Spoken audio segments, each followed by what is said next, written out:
It was a normal morning. The alarm goes off, and once again, I'd woken up before the alarm, but still, I hit the snooze 2 times. I don't know why. So after that, I begin the monotonous task of getting myself and my house ready for the day.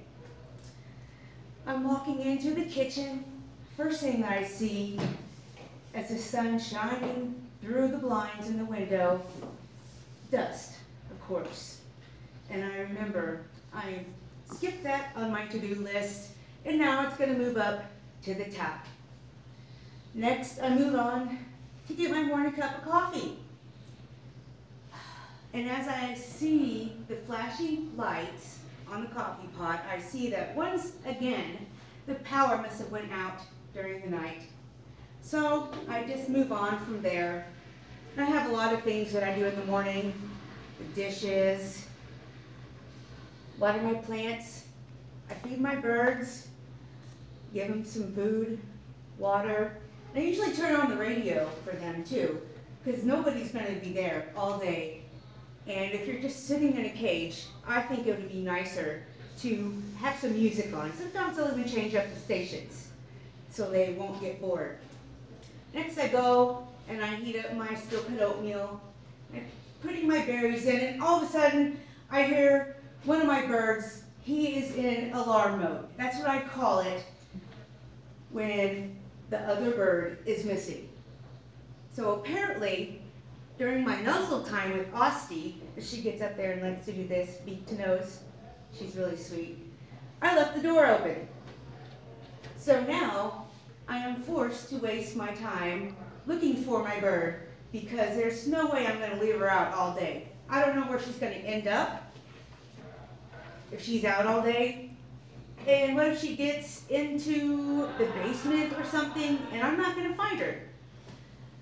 But now I'm thinking, I really have to go to the bathroom, but I don't have time for that. So I'm going to have to move on. And I'm looking at all of the common places. She likes to get on the curtain rods in the top. She'll stand in the shelves. I found her in the trash can before, or in the kitchen sink. She is not anywhere. I don't know about you guys, but when I lose something that's special to me, that's all I can think about. That whole time until it's found. Everything until she's found is chaotic.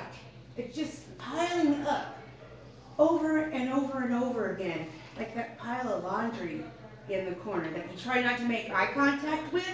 It's just looming at you from in the corner, right?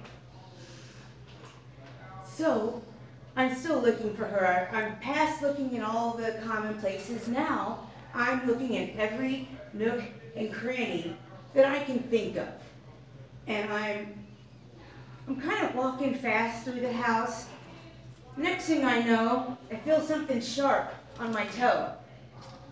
And would you know that as I was walking by that looming, never-ending basket of laundry, my big toe got stuck in the little crack there. You know, it has the things, what are those called? The little grates on it. So my toe's stuck in it. And now, since it's so full of laundry, I'm falling. And I'm falling, and it seems like slow motion.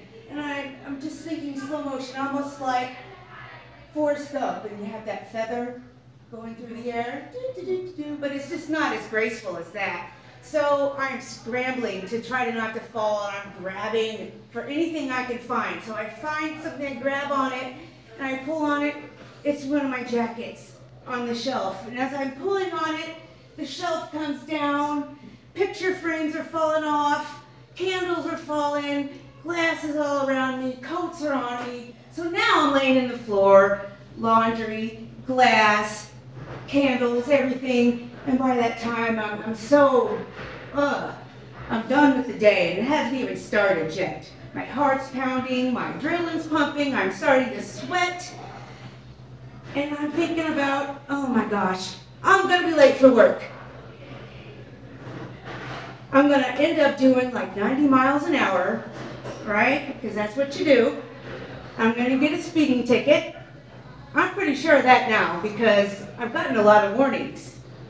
And maybe I could go a different way, but I don't know, because there's only so many ways that I can go to work.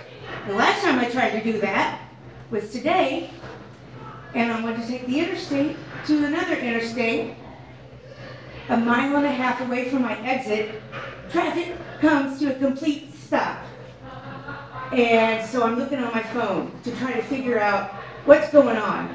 It sounds like I'm in St. Louis with the police cars, fire trucks going by, semis are sitting still. There's trucks weaving in and out of traffic. Obviously the semis are honking at them. There's cars doing it. Then I see the semi kind of get in the middle of the line so people can't get past it. And I call my boss and I tell her what's going on, and she tells me to be safe, and I'm thinking, I am safe. I'm not even moving. I'm sitting here in the car.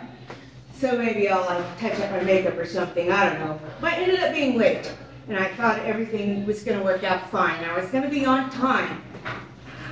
And then I start thinking, I'm thinking about everything that I have to do today. And it's piling up in my head, like that laundry that I'm trying not to make eye contact with, but it's all around me.